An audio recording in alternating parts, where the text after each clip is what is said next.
Hello and welcome back.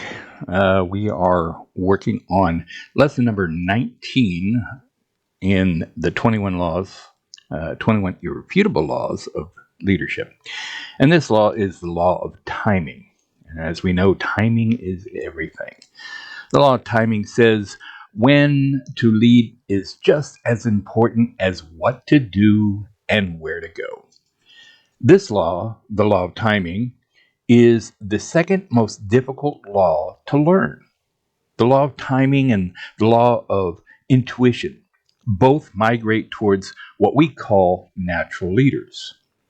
The law of timing is essential to a leader's success. If you know one of Kenny Rogers' songs, you got to know when to hold them and know when to fold them.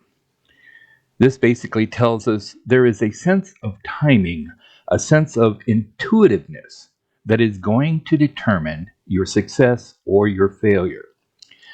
Many people have been successful because they understood this law, and many people have been failures because they violated this law. Here is how the law of timing works. The wrong action and the wrong time equals disaster. Simple. If a leader makes the wrong decision at the wrong time, then you will have a disaster on your hands.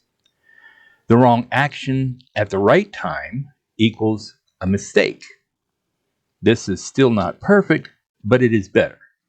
Even if the timing was right, but the decision was wrong, it is not as disastrous. The right action at the wrong time equals resistance. People are resistant, even if it is the right thing to do. If your timing is wrong, you will find they are not as accepting. You will find they are resisting you. And the right action at the right time equals success. Leaders understand there is a time for action and a time to be patient.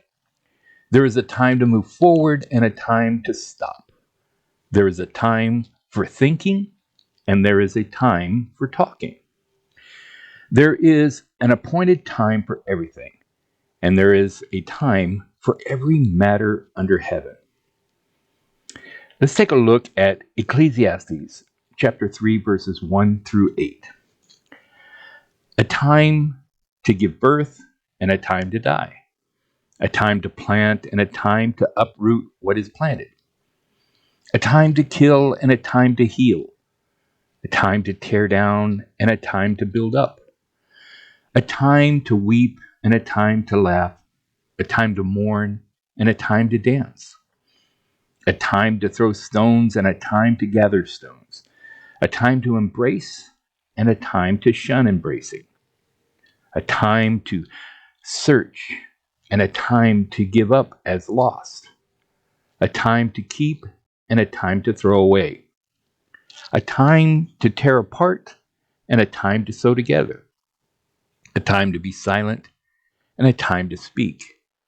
A time to love and a time to hate. A time for war and a time for peace.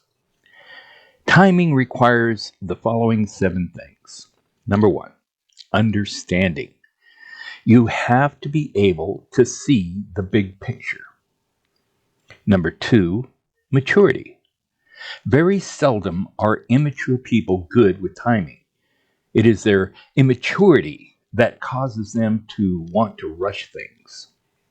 Number 3, confidence. You have to have confidence and believe in yourself. Number 4, decisiveness. This is the ability to make decisions quickly.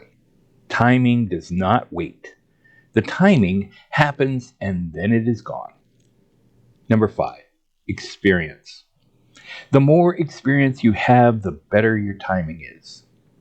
Number 6, intuitiveness. Intuitiveness and timing work together. And number 7, I will prepare and someday my chance will come. That comes from Abraham Lincoln.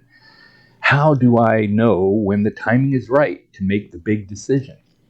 How do I know as a leader when to lay it on the line and begin moving people forward?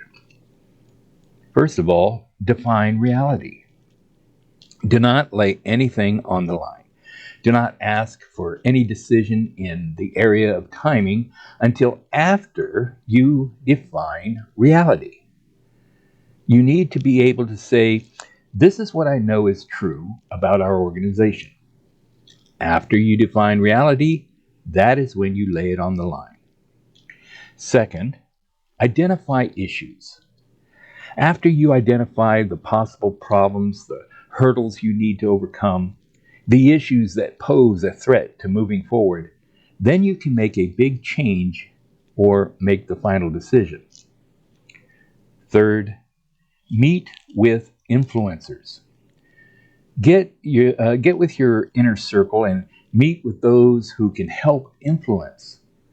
After this meeting, you can make the big decisions because timing then will be appropriate.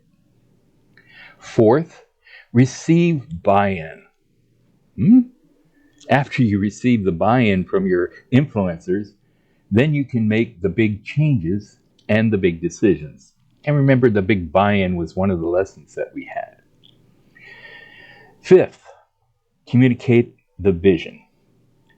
You only lay it on the line and understand the timing of the important decision after you have communicated your vision. Sixth, model the behavior. After you model the behavior you desire in others, that is when you begin to lay it on the line and make the big changes. And seventh, overcome the issues. Once you have identified the issues and begun to overcome those issues, you will begin to see the success and be able to show others how and why your team will be successful. After you have done all 7 of these things, then you can make the decisions and changes.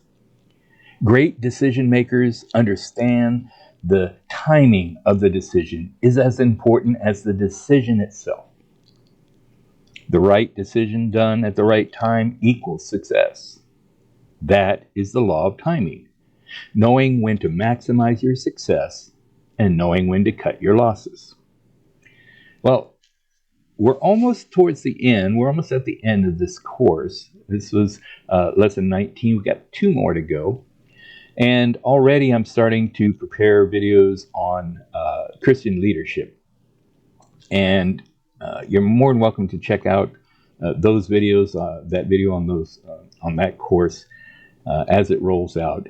And I just pray that all of this stuff that deals with leadership, that you take a serious look at it and evaluate yourself as a leader. Do you meet these laws? Do you meet the criteria of a leader?